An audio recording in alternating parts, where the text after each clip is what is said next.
नमस्कार, बहुत स्वागत है आपका। आप देख रहे हैं यूपी मांगे उत्तर। आपके साथ मैं हूं राम मोहन शर्मा और आज हम फिर बात करेंगे राम मंदिर की। वैसे राम का काज सवालों का विषय कैसे हो सकता है? राम मंदिर की आधारशिला रखना विवाद का विषय कैसे हो सकता है? लेकिन इस वक्त देश में राम मंदिर पर इस तरह की बयानबाजी हो रही है, ऐसी सियासत हो रही है जिसे देखकर लग रहा है कि राम मंदिर के कार्यक्रम में शामिल होकर प्रधानमंत्री शायद कोई अपराध करने जा रहे हैं। ओवैसी की तो अपनी लाइन है, उन्हें भूमि पूजन में, राम के काज में संविधान का अपमान दिखता है। तो दूसरी तरफ शिवसेना है जो हिंदुत्व और सत्ता के बीच समन्वय बनाने के चक्कर में लगातार इस मामले पर उलझती हुई दिखाई दे रही है। पहले बाबरी मस्जिद केस के बहाने लालकृष्ण आडवाणी और मुरली मनोहर जोशी के बहाने केंद्र सरकार पर निशाना साधा, तंज कसा। फिर उद्धव ठाकरे ने यह कह दिया कि ई भूमि पूजन भी करवाया जा सकता है। और अब सामना में छपे एक लेख में न सिर्फ प्रधानमंत्री के भूमि पूजन में शामिल होने पर सवाल उठाया गया है, बल्कि उसके साथ मंदिर के चुनावी फायदे का फॉर्मूला भी बता दिया गया है। तो सवाल यही है कि मंदिर की आधारशिला रखे जाने को चुनाव से जोड़ देना क्या जायज है? मंदिर के आधार पर यह निराधार सियासत क्यों हो रही है? हम चर्चा करेंगे, लेकिन उससे पहले एक रिपोर्ट आपको दिखाते हैं।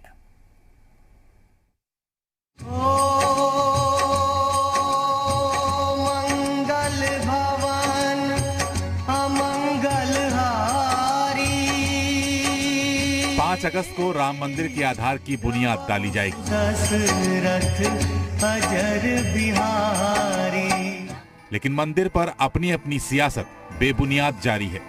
कांग्रेस और AIMIM के अलावा शिवसेना के अंदर का दर्द भी बार बार छलक रहा है।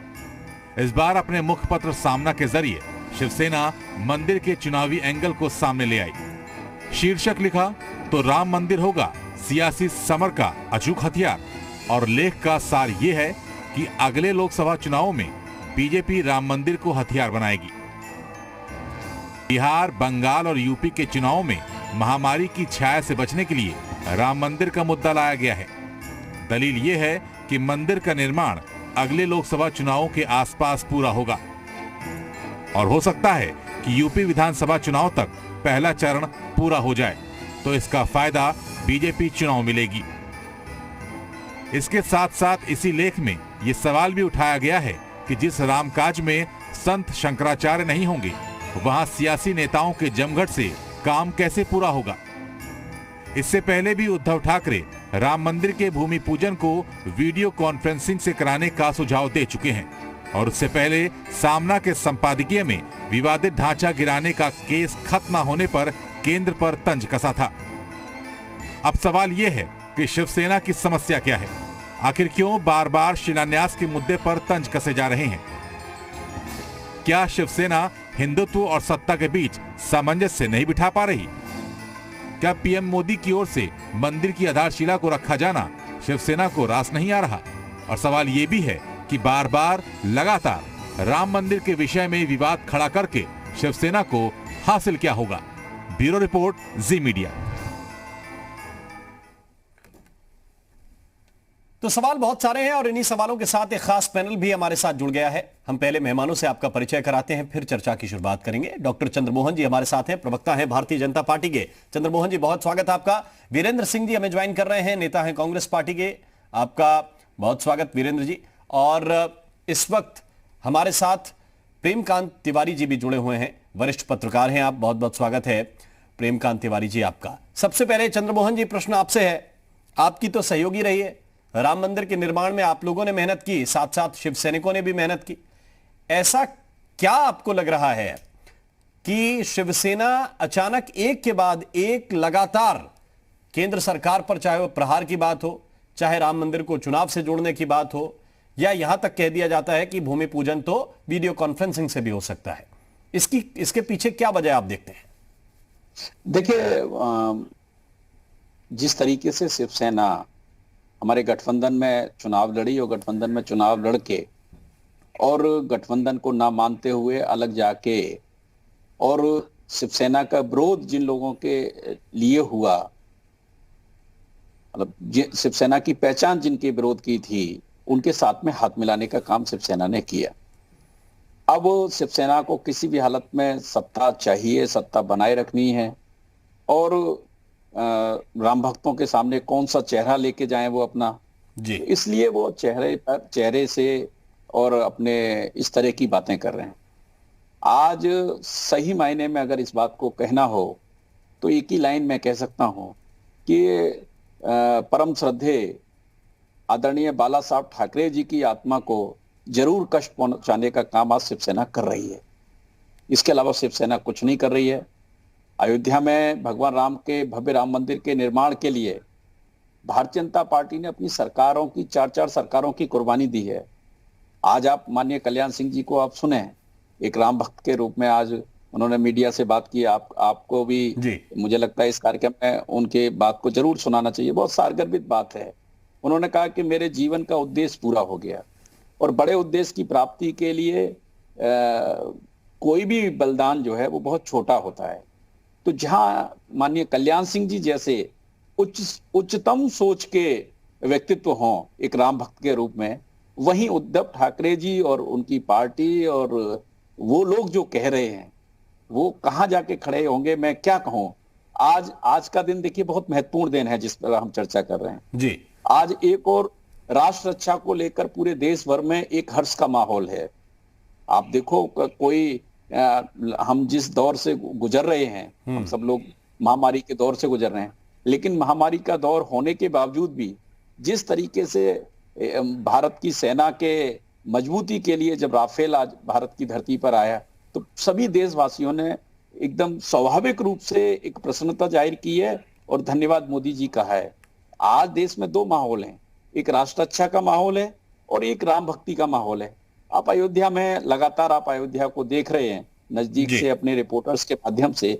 आज अयोध्या में और देश भर में क्या माहौल है, सभी लोग देखो आप कितना उत्साह है। जो ट्रस्ट है वो आग्रह कर रहा है लोगों से कि भाई आप ये दान मत दीजिए, इस तरीके से दान दीजिए। ट्रस्ट आग्रह कर रहा है कि आप अयोध्या मत आइए, अपने घर में ही बैठ के राम की स्तुति कीजिए, राम का नाम का जाप कीजिए। जी, अब सवाल प्रेमकांत तिवारी जी आपसे है। आपका अनुभव राजनीति को देखने का बहुत पुराना है, लंबे वक्त से आप चीजों को देख रहे हैं। शिवसेना को इसका हासिल क्या होगा, मैं आपसे यह जरूर समझना चाहता हूं, क्योंकि उनकी तो राजनीति ही कट्टर हिंदुत्व की अब तक रही है। अभी वो सरकार में है, उन्हें सत्ता चलानी है, गठबंधन का धर्म निभाना है, लेकिन इससे बचा भी जा सकता है।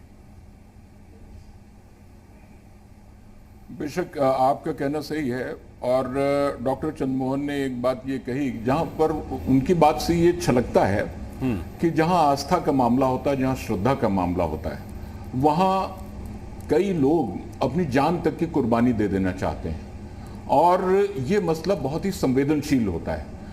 एक बात आप ये जान लीजिए, एक अभी हम देख रहे थे सुझाव कि इसको ऑनलाइन किया जा सकता था, इसको रिमोट से किया जा सकता था, लेकिन क्या राजनीति तब नहीं होती?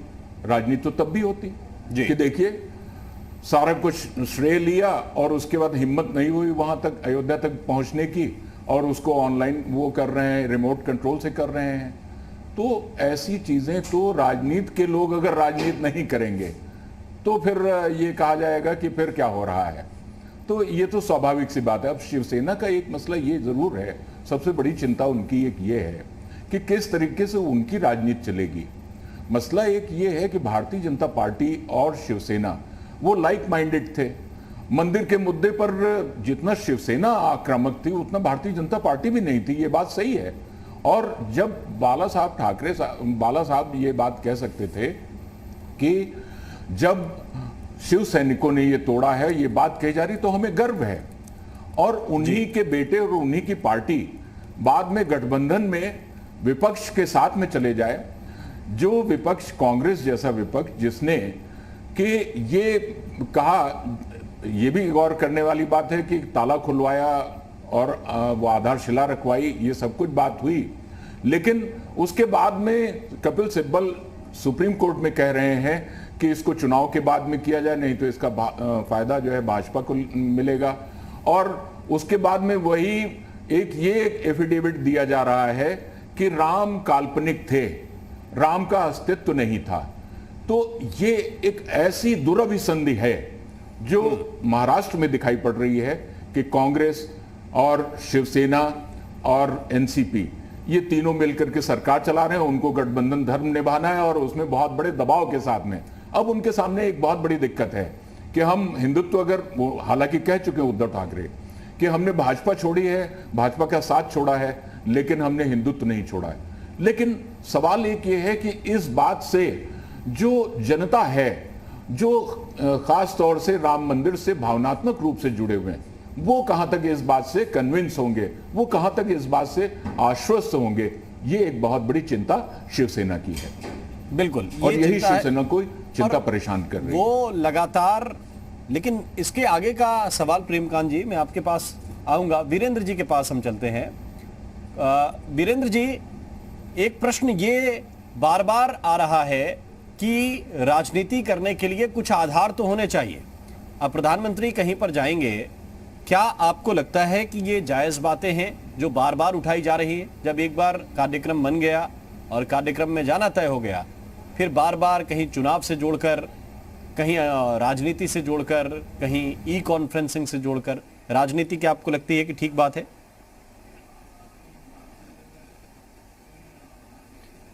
देखिए, मैं इस संदर्भ में दो बातें कहना चाहता हूं कि जैसे शिवसेना के अध्यक्ष उद्धव ठाकरे जी जब तक संविधान की शपथ नहीं लिए थे, एक संवैधानिक पद पे नहीं थे जी, तो वो लगातार अपने एजेंडे को आगे बढ़ा करके अपनी बातों को रख देते थे। लेकिन आज वो एक प्रदेश के मुख्यमंत्री हैं और उनके प्रदेश के अंदर सभी धर्मों के लोग रहते हैं और एक मुख्यमंत्री का कर्तव्य होता है कि वो अपनी बातों को इस तरीके से रखे जिससे उसको एक मुखिया के तरीके से, जैसा उसका कर्तव्य है, और संवैधानिक पदों पर रहते हुए किसी की भावना को ठेस न पहुंचे या किसी की भावना को किसी प्रकार का जो है कि वो अलग न हो, तो उस बातों का ध्यान रखते हुए अपनी बातों को एक सुझाव दे रहे हैं।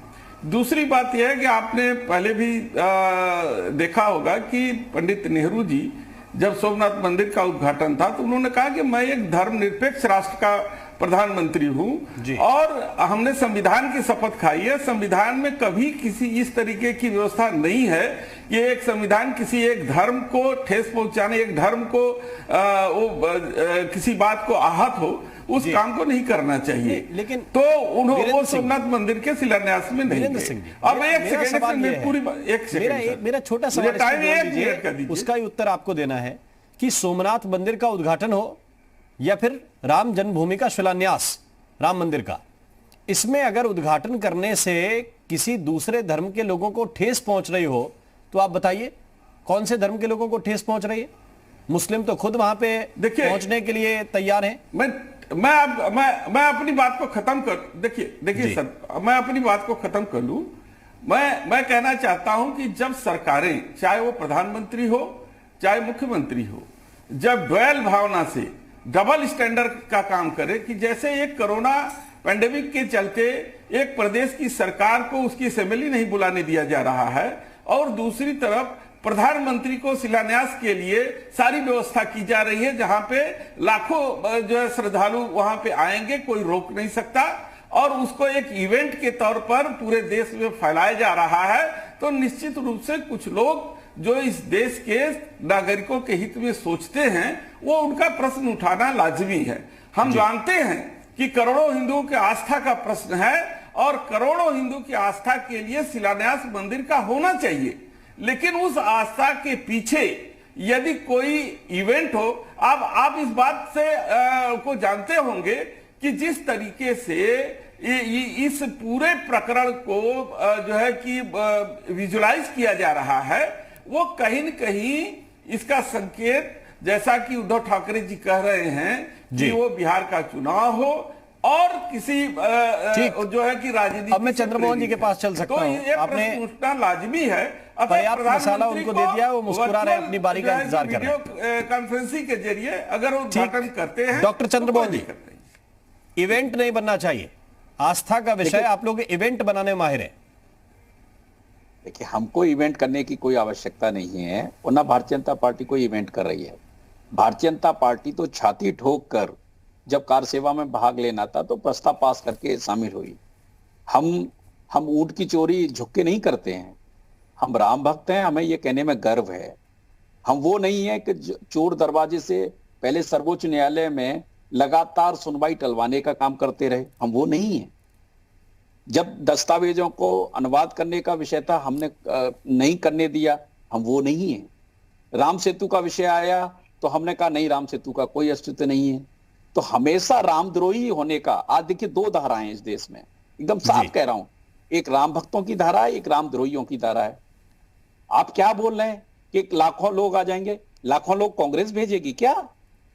क्या बोल रही है कांग्रेस? अगर किसने? अन्य देखिए आप वकील किसी पार्टी का जो सदस्य है, इस तरीके से देखिए बहस आराम से हो रही है। वीरेंद्र जी, आप अपनी बारी पर बोल लीजिएगा और बड़ी शांति से हो रही है, शांति से कर लीजिएगा। अरे भैया, पहले तो आपने पूरे विषय को जितना अटकाना था, भटकाना था, सब किया सिब्बल के द्वारा। उसके बाद में क्या किया कि शिलान्यास टलवाने के लिए भी हाईकोर्ट व्यक्ति भेज दिया। अरे जरा शर्म करो, जनता सब देख रही है। अब नेहरू जी का मॉडल इस देश में, अब फिर बोले, फिर बीच में बोले आप, फिर बीच में बोले आप। अरे आप चुप रहिए। अरे क्यों नहीं बोले? मैं बार बार आपसे आग्रह कर रहा हूं, बार-बार आपसे आग्रह कर रहा हूं। 1 घंटे की डिबेट है, अपने तथ्यों के साथ तो चर्चा कीजिए। आप बेवजह की चर्चा कर रहे हैं। करिए, आप हमारी बात सुनिए। कोई तर्क नहीं है, आप तर्क करने के दे रहे हैं। आप रामद्रोही बात तो रखिए। आप रामद्रोही हो। मैं चीख के कहूंगा आपसे, आप रामद्रोही हो। अरे आपसे बड़ा राम भक्त हूं, आपसे बड़ा राम, ढोंगी नहीं हूं मैं, ढोंगी नहीं हूं कि में राम में छुरी वाली बात। हम सनातनी हैं, हम लोग सनातनी हैं। सनातनी नहीं है, कोर्ट के ऊपर जनाब क्या बात करेंगे? आ गए जो है 4 दिन के लिए, तो पता चला कि जो है राम भक्त हो गए। राम के लिए क्या किया आप लोगों ने? क्या किया जी? बिल्कुल नहीं है। मैं पूछ रहा हूं आपसे, क्या बात करते हैं? ढोंगी लोग कह रहे हैं सनातनी है। पूछ रहा हूं, मैं आपसे पूछ रहा हूं। चुप रहिए, एक एक करके। अरे आप चुप रहिए। चंद्रमोहन जी थोड़ा आराम से। पार्टी है वीरेंद्र जी, थोड़ा सा आप भी सब्र कीजिए, मैं नए मेहमान को लेकर आता हूं। तब तक थोड़ा सा राम के विषय में चर्चा कर रहे हैं, तो थोड़ा सा धीरज और थोड़ी सी मर्यादा ये बातचीत में होनी चाहिए। थोड़ा सा, बहुत ज्यादा नहीं, आंशिक तो होनी चाहिए। शरद शर्मा जी, राम के प्रचारक हैं बीएचपी के आप। शिवसेना लगातार तंज कस रही है, अब कह रही है कि बीजेपी वाले चुनाव में फायदा ले जाएंगे, तो आप लोग टूल बनना चाहते हैं क्या? जी, शिवसेना तो उनके बोर्ड में खेल रही है वीरेंद्र जी से जी। और वीरेंद्र जी जिस प्रकार से दहाड़ मार रहे हैं, आदरणीय चंद्रमोहन जी ने उत्तर उनको दे दिया। फिलहाल जो है, जो कपड़े के ऊपर जनेऊ धारण करते हो, उनको क्या बताया जाए कि वो सनातनी है कि कहाँ के उनका डीएनए कौन सा है? डीएनए संसार जानता है, भारत जानता है उनका डीएनए क्या है। ये है कि लाखों लोगों की बात का भ्रामक पूर्वक जो है प्रचार किया जा रहा है, यह दुर्भाग्यपूर्ण है। यहां भ्रम की स्थिति पैदा की जा रही है, जबकि ऐसा कुछ नहीं है। राम जन्मभूमि तीर्थ क्षेत्र ट्रस्ट ने बकायदे पीएमओ को अपनी सूची दी है, और पीएमओ चूंकि एसपीजी सुरक्षा के अंतर्गत प्रधानमंत्री जी चलते हैं, उन सारे विषयों को ध्यान में रखते हुए और आज की परिस्थिति का अवलोकन किया जाएगा। उसके बाद किसी को अनुमति दी जाएगी कितनी की संख्या होनी चाहिए। रही बात इसका फायदा उठाने का या इस प्रकार के कोई राजनीतिकरण करने, मुझे नहीं लगता है। अगर देश का प्रधानमंत्री, पूर्व उप प्रधानमंत्री अगर जा सकता है सोमनाथ की मुक्ति के लिए, और वहां पर पूजन बाबू राजेंद्र प्रसाद जी कर सकते हैं, महामहिम राष्ट्रपति उस कालखंड के, तो आज के प्रधानमंत्री अगर अयोध्या आते हैं तो कौन सी इनके ऊपर छाती पर जो है आग लग रही है? इनकी छाती पर कौन कील ठोक रहा है? जी, प्रधानमंत्री खुशी से, मेरा कहना है कि इवेंट न बनाए, इस तरीके का वातावरण न बनाए कि जिससे लग रहा है कि वही है, बाकी तो कोई हिंदू है। ठीक, एक सेकंड, मैं वीरेंद्र जी के पास लौट के जाऊंगा। शरद जी की बात भी सुनूंगा, चंद्रमोहन जी की बात भी सुनूंगा। उससे पहले एक छोटा सा, प्रधानमंत्री जी आ रहे हैं, यहाँ पे ट्रस्ट उनको आश्वासन कर रहा है कि मैं भी पालन करूंगा। प्रधानमंत्री जी आए, उत्तर प्रदेश के लोग, पूरा हिंदू समाज उनका अभिनंदन करता है, स्वागत करता है, वो शिलान्यास करें। लेकिन इस शिलान्यास के पीछे अगर मंशा कुछ और दिखाई दे रहा है कुछ और लोगों को समझ में आ रहा है कि राजनीति से प्रेरित है और राजनीति को लाभ लेने के लिए। और क्योंकि अभी आप देख लीजिए कि बिहार में इतना बड़ा बाढ़ आ गया है, लोग त्राह त्राह कर रहे हैं, 50,000 मरीज रोज जो है कोरोना से पीड़ित हो रहे हैं। आज उद्यमियों की स्थिति बहुत खस्ता हाल है। सारी स्थितियों की तरफ को छोड़ करके केवल इस बात की को लेकर के इतना प्रोपेगेंडा बचाया जा रहा है कि जैसे कि कोई रोक रहा हो प्रधानमंत्री को कि वो शिलान्यास करने के लिए न जाए।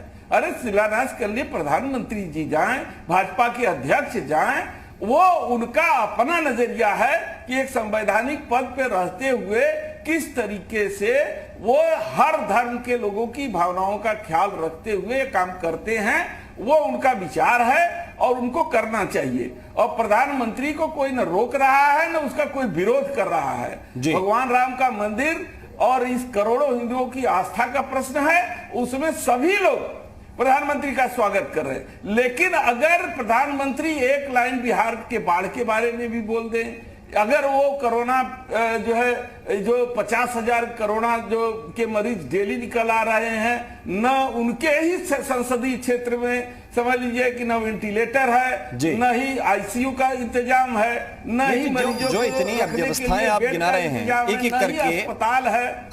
अगर ये भी इतनी अव्यवस्थाएं हैं, अगर ये भी मान लें कि सरकार इन पे ध्यान नहीं दे रही, आप ग्राउंड पे 3 घंटे के कार्यक्रम में शामिल होने से ये सारी एकदम नहीं ध्यान हो जाएंगी क्या?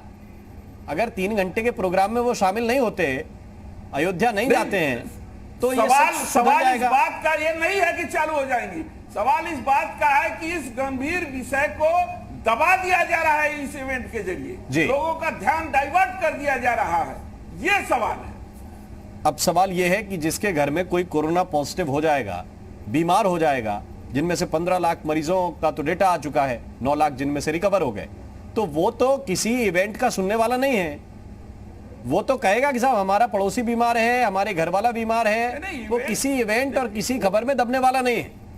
जिसके घर में बाढ़ आई होगी वो टेलीविजन क्या देखेगा? सर वर्चुअल टीवी पर देखिए, टीवी पर वर्चुअली हम आप गारंटी देते हैं कि अयोध्या में लोग, जितने लोगों का नाम है उतने लोग जाएंगे? अब इस बात की एफिडेविट क्या ट्रस्ट के लोगों ने दिया है कि नहीं हम उतने लोग हैं? कैसे प्रधानमंत्री ने स्वीकृति दे दी बिना एफिडेविट की? कैसे व्यवस्था होगी? इसकी पूरी व्यवस्था जो है कि उत्तर प्रदेश सरकार ने दी है। आपको याद चंद्रमोहन जी, एक और सबूत लाइए आप लोग। ढांचे की सुरक्षा के लिए कई तो पेश कर चुके हैं अदालतों में, एक और पेश कीजिए। ये जो जितने बुला रहे हैं उतने ही आएंगे कि नहीं? देखिए मैं क्या कहूं, एक और वीरेंद्र जी, आदरणीय वीरेंद्र जी शांति से सुन लेंगे तो अच्छा रहेगा। चर्चा में मेरी बात भी जाएगी, आपकी बात भी जाएगी।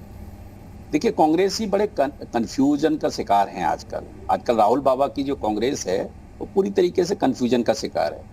वीरेंद्र जी कह रहे हैं कि मैं रघुवंशी हूँ। राहुल बाबा से आपका पेट नहीं भरता? अरे अब आप प्रधानमंत्री जी की समीक्षा कर रहे थे तो कोई दिक्कत नहीं। पेट नहीं भर रहा है भैया, पेट भरने का सामान नहीं है। आप ही के प्रधानमंत्री नहीं है, वो हमारे प्रधानमंत्री है। वाह वाह, अब देखो कह सकते हैं उनके बारे में। आपकी बेचैनी, अधिकार नहीं है कि आप भाजपा में हैं तो आपका अधिकार है, चैन मत हो। प्रधानमंत्री है तो राहुल गांधी भी तो देश के नेता हैं, या नहीं मानेंगे आप? नहीं, आप गलत बात मत करिए ना कि हम राहुल बाबा कह दीजिए कि आपके हैं, आप टिप्पणी कीजिए।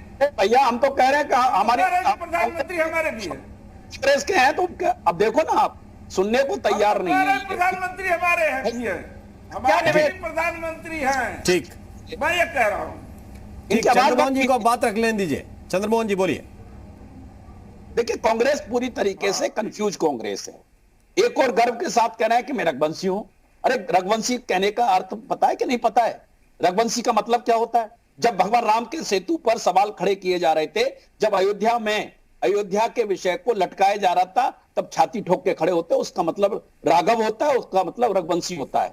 यह सभी लोग रघुवंशी हैं जो भारत में और राम में जिनकी आस्था है। आप हमको मत समझाइए कि मैं रघुवंशी हूं। ऐसे रघुवंशी कहने से पाप चढ़ेगा, इस तरह की बात। आप अगर समीक्षा पर जाएंगे रघुवंशी के, तो आपको भी सुनना पड़ेगा कि राम ने किसी को आहत नहीं किया। सिंह सुन लीजिए, अगर आप राम भक्त गरीब से गरीब प्रजा को भी आहत नहीं किया राम ने। राम वंशज हो, आप एकदम समीक्षा मत कीजिए, आप अपनी बात कीजिए। एक एक करके दिगेंद्र जी, एक एक करके, आपकी बारी में वो नहीं बोले चंद्रमोहन जी। अपनी बात रखिए। जैसे लोग राम का विरोध कर रहे थे, राम राम की समीक्षा मत करिए, आपकी हैसियत नहीं है कि राम की समीक्षा करने के लिए मर्यादा समीक्षा मत कीजिए, आप अपनी बात रखिए। आप जिस इवेंट पे हैं उस इवेंट की बात करिए, जिस घटना के लिए आए हैं उस पर बात कीजिए। 3 पीढ़ियों ने बलिदान किया, राम के समीक्षक नहीं है। नेता जिन्होंने बलिदान किया, हमने 4 सरकारों का बलिदान किया। आदरणीय कल्याण सिंह जी उत्तर प्रदेश के चीफ मिनिस्टर थे, बलिदान किया। हमने 4 सरकारों को घुमाया, हमने बलिदान किया है। हम राम के लिए जिए, कार सेवा में भाग लिए। आप राम भक्तों पर गोलियां चलाने वालों के साथ खड़े होते, कहते मैं राम का वंशज हूं। नौटंकी मत करा करिए, राम के वंशज हो छाती ठोक के कहा करिए कि मैं राम का वंशज हूं, कहा करिए कि मैं राघव हूं, बोला करिए। रघुवंशी बोलने का मतलब समझा करिए, रघुवंशी कहने से नहीं होगा। और मैं आपको स्पष्ट कर देता हूं, हम अनुशासित लोग हैं जी। गर्व से कहता हूं रघुवंशी हूं, ये सुनिएगा, पूर्वज को गर्व से कह रहा हूं। ये किसी अगर आप उदाहरण नहीं है। आपको अगर गर्व होता तो कांग्रेसी नहीं होते। जो राम की मर्यादा का ध्यान रखिए और राम की समीक्षा तकता कांग्रेसी का राम से कोई मतलब नहीं है। कांग्रेस राम द्रोहियों की पार्टी है, इसीलिए वो भूमि पूजन को टलवाने के लिए राहुल गांधी का चमचा कहां जाता है, हाईकोर्ट जाता है। क्यों जाता है, किसने भेजा, क्यों गया? आपको उसी समय कांग्रेस छोड़ देते, कहते मैं राम का वंशज हूं और मेरे आराध्य का मंदिर बने, मैं उसमें भागीदारी करूंगा। आप बताओ मुझे, आपने ट्रस्ट को क्या दिया? उस ट्रस्ट में कौन लोग हैं? उन ट्रस्ट में है समर्पित लोग। उस ट्रस्ट के साथ कौन खड़ा है? भारत की 125 करोड़ जनता खड़ी है। आप क्या बोल रहे हैं? आप किसमें सवाल कर रहे हैं? लगातार शिवसेना के नेता संतोष दुबे जी भी हमारे साथ जुड़ गए हैं। चंद्रमोहन जी, संतोष दुबे जी स्वागत है आपका। नमस्कार, स्वागत। लगातार सामना के जरिए, कभी उद्धव ठाकरे खुद कह देते हैं, कभी सामना के जरिए आप कह रहे हैं कि चुनाव की एक कोशिश है। चुनाव जो लोकसभा का होगा, उत्तर प्रदेश का विधानसभा चुनाव होगा, उसमें फायदा लेने की तैयारी है। तो अगर इसको छोड़ दें तो फिर तो कभी राम मंदिर बनेगा ही नहीं, क्योंकि फायदा तो हमेशा लिया जाएगा। राजनीति करने वाले तो राजनीति कर लेंगे। नहीं, बिल्कुल राममोहन जी, सबसे बड़ी बात है जो शिवसेना ने कहा है, तो कहीं ना कहीं देखिए भारतीय जनता पार्टी चाहे कोई अवसर हो उसमें वो अपना चुनावी ढोल बजा ही लेते हैं, लेकिन उससे हमें कोई एतराज नहीं है। ठीक है, चुनावी ढोल बजावे कोई दिक्कत नहीं है। भगवान राम का जो ये पावन कार्य है, तो जिसके लिए बहुत सारे कारसेवकों ने अपने बलिदान किए हैं, अपने जीवन को दान दिया है, अपने जीवन का बलिदान कर दिया है, इन सब चीजों को लेकर हम लोग बहुत खुश हैं कि राम मंदिर बन रहा है। यही हम लोगों की सबसे बड़ी खुशी है। बाकी कौन क्या अवसर ढूंढ रहा है, कहाँ क्या ढूंढेगा, उससे हमको लेना देना नहीं। अभी चंद्रमोहन जी कह रहे थे, खुशी के साथ आपके कई सवाल भी आते हैं। जी। आप लोग कह रहे हैं कि शंकराचार्य नहीं आ रहे हैं, संतों को नहीं बुलाया जा रहा है, पॉलिटिकल लोगों को बुलाया जा रहा है। तो उत्तर प्रदेश के मुख्यमंत्री हो या देश के प्रधानमंत्री हो, उसके उनके विषय में ऐसा तंज कसना क्या लगता है कि शिवसेना के लिए ठीक है? महाराष्ट्र में कोई कार्यक्रम हो, भव्य हो, दिव्य हो, और उद्धव ठाकरे जी को बुलाया जाए, तो ये तो गौरव की बात है। राममोहन जी, हमने कल भी ये बात कही थी कि कभी भी मैं किसी के बुलाने से हमें कोई एतराज नहीं है, लेकिन मैंने वहां सवाल भी उठाया था कि जो राम भक्त, अभी चंद्रमोहन जी कह रहे थे कि हमने अपनी सरकारें कुर्बान कर दी। अरे भाई, कुर्बानी तो लोगों ने अपने बच्चों की दे दी, अपने जो है पति की दे दी, अपने जो है बाप की कुर्बानी दे दिया लोगों ने उस राम जन्मभूमि के लिए। क्या उनके परिवार से किसी को बुलाया जा रहा है? और अगर नहीं बुलाया जा रहा है तो यह राजनीतिक प्रोपोगंडा करने की आवश्यकता क्या है? सवाल इस पे है। नहीं, तो ये सवाल आप वीएचपी से पूछिए, ये सवाल आप चंपत राय जी से पूछिए, ये सवाल उन लोगों से पूछिए जो ट्रस्ट के सदस्य हैं, कामेश्वर चौपाल से पूछिए। आज वो इसका उत्तर सरकार के लोग या बीजेपी के लोग देंगे क्या? नहीं है राममोहन जी, आज वो बीएसपी नहीं है। आज वो बीएसपी जो चल रही है वो भारतीय जनता पार्टी के डंडे से चल रही है। आज जो है प्रवीण भाई तोगड़िया कहाँ गए? ठीक है, अशोक सिंघल जी नहीं है, लेकिन प्रवीण भाई तोगड़िया तो थे, उनको भी तो आमंत्रित करना चाहिए था, उनको तो बुलाना चाहिए था। उन्होंने तो अपना जीवन कुर्बान किया है, उन्होंने भी तो लोगों के साथ उस आंदोलन में शामिल रहे। बहुत सारे ऐसे नाम हैं, अगर गिनाए जाएंगे तो जो है भारतीय जनता पार्टी की जो है बगले झांकने लगेगी। स्थिति यह है कि भारतीय जनता पार्टी के लोग उस मंदिर का भाजपाईकरण करना चाह रहे हैं। नहीं, लेकिन आपका असल दर्द क्या है? आपका असल दर्द ये है कि उद्धव ठाकरे नहीं पहुंच रहे हैं। देखिए, उद्धव जी को पहुंचने और ना पहुंचने की बात तो अलग है। उद्धव जी तो 3 बार आ चुके हैं, अभी रिसेंटली 3 बार आए, 1.5 साल में 3 बार आए हम। और अगर बुलाया जाता तो फिर भी आते, और नहीं भी बुलाया जाएगा फिर भी हम आएंगे। ऐसा नहीं कि मंदिर जो है आज इन्होंने शिलान्यास किया और बन के खड़ा हो गया। मंदिर बनने में भी 2-2.5 साल लगेंगे। हम भी कार सेवा करेंगे आके वहां, शिव सैनिक भी कार सेवा करेगा वहां आके, और एक दिन जो है सभी लोग श्रमदान करेंगे। ऐसा नहीं है, कभी भी हम आके अपना योगदान कर सकते हैं। लेकिन ये जो प्रोपेगेंडा रचा जा रहा है, ये जो महिमा मंडल करने का काम किया जा रहा है, इस चीज का लोगों ने विरोध किया है कि भाई इस तरीके महिमा मंडल प्रोपेगेंडा का विरोध है। चंद्रमोहन जी, क्या कहेंगे आप? मैं एक छोटी सी बात पूछना चाहता हूं, या कांग्रेस के मित्र से भी और शिवसेना के मित्र से भी। ये कह रहे हैं कि ई माध्यम से इसको कर देते, कार्यक्रम को कर देते। मैं इनसे पूछना चाहता हूं, अजान भी ई माध्यम से करेंगे क्या? ये ऐसी कोई व्यवस्था है, कोई फॉर्मूला है क्या कांग्रेस शासित राज्यों में? और कुर्बानी भी ई माध्यम से करेंगे क्या? जो ई माध्यम से ये शिलान्यास की बात कहने वाले लोगों से मेरा सीधा सवाल है, एकदम जवाब दें कि हाँ हम ये करेंगे। करें ना। अभी देखिए, मैं एकदम साफ कह रहा हूं, आप जानते हैं कि हरिद्वार से कितनी बड़ी संख्या में जल लेके आते थे सावन के महीने में, और पूरे उत्तर प्रदेश में शिवरात्रि का पर्व मनाया जाता था, शिव की आराधना का पर्व मनाया जाता था। सभी लोगों ने उसका पालन किया, सबने शांति से उसको पूरा किया। बिल्कुल चंद्रमोहन जी, सारे लोग उस चीज का पालन कर रहे हैं, सारे लोग। इसीलिए कहा गया है कि इस तरीके से अगर इतनी भीड़, क्योंकि भगवान राम का जो मंदिर है पूरे देश के करोड़ों लोगों की आस्था उससे जुड़ी हुई है, और उस निगल पाए ना उगल पाए। कांग्रेस के साथ सरकार चलाने का जो एग्रीमेंट साइन किया है, उसमें तुष्टीकरण पहली शर्त है, आप उससे बाहर नहीं निकल सकते। और देखिए प्रियंका वाड्रा ने और राहुल गांधी ने बार बार ये कहा है, बार बार जब वो बात कहते हैं तो महाराष्ट्र की बात नहीं करते हैं। महाराष्ट्र की बात क्यों नहीं करते हैं? वो एक बार भी आपके साथ खड़े नहीं होते हैं। वो आपको देखना चाहिए, आईने से धूल मिटाने से चेहरा साफ नहीं हो जाएगा। आप कोई साफ कीजिए। बाला साहब ठाकरे जी का जीवन था वो हिंदुत्व के लिए था, और वो हिंदुत्व किस प्रकार का था सबको पता है। और बाला साहब ठाकरे जी ने किन मूल्यों के लिए जीवन जिया ये सबको पता है। लेकिन आज साथ में आप बंद के कहां जाके खड़े हुए हो ये भी देख लो। और प्रेमकांत तिवारी जी से एक प्रश्न मैं करना चाहता हूं यहाँ। प्रेमकांत तिवारी जी, क्या असली चिंता शिवसेना की यह है कि भाई राम मंदिर बन जाएगा, प्रधानमंत्री उद्घाटन कर देंगे, योगी जी की सरकार है तो सारा क्रेडिट बीजेपी ले जाएगी, चुनाव में फायदा भी इनका हो जाएगा। जो हिस्सा शिवसेना का है, कहीं चुनावों में भी जो मिलने वाला था वो कहीं छूट रहा है पीछे, और ये दर्द है जो बार बार सामना में लेके जा रहे हैं। बात तो देखिए यही है कि अभी मैं सुन रहा था कि मैं रघुवंशी हूं, और मामला ये रघुवंशी या चंद्रवंशी का नहीं है, मामला तो सनातनी है। लेकिन सनातनी होते हुए आप क्यों तनातनी कर रहे हो? तनातनी से आप बचिए। और मसला एक ये है कि शिवसेना की देखिए फिक्र एक यही है कि एक बाल ठाकरे साहब की बात हो रही थी, बाल ठाकरे साहब होते तो हो सकता है ये फैसला तो ना करते। जो राजनीति का मैं अध्ययन करता आ रहा हूं उसमें वो एनसीपी और कांग्रेस के साथ न जाते। अब लेकिन यह है कि भाई एनसीपी के जो मुखिया हैं शरद पवार जी, उन्होंने ये समझाया उनको, उद्धव ठाकरे को, कि भाजपा तो तुमको खाती जा रही है और भाजपा तुम्हें खा जाएगी। और उन्होंने कहा कि वास्तव में हम मुख्यमंत्री क्यों उनका हम एक्सेप्ट करें, हम अपना ही, भले ही हम कम संख्या में हैं। तो ये चिंता तो है।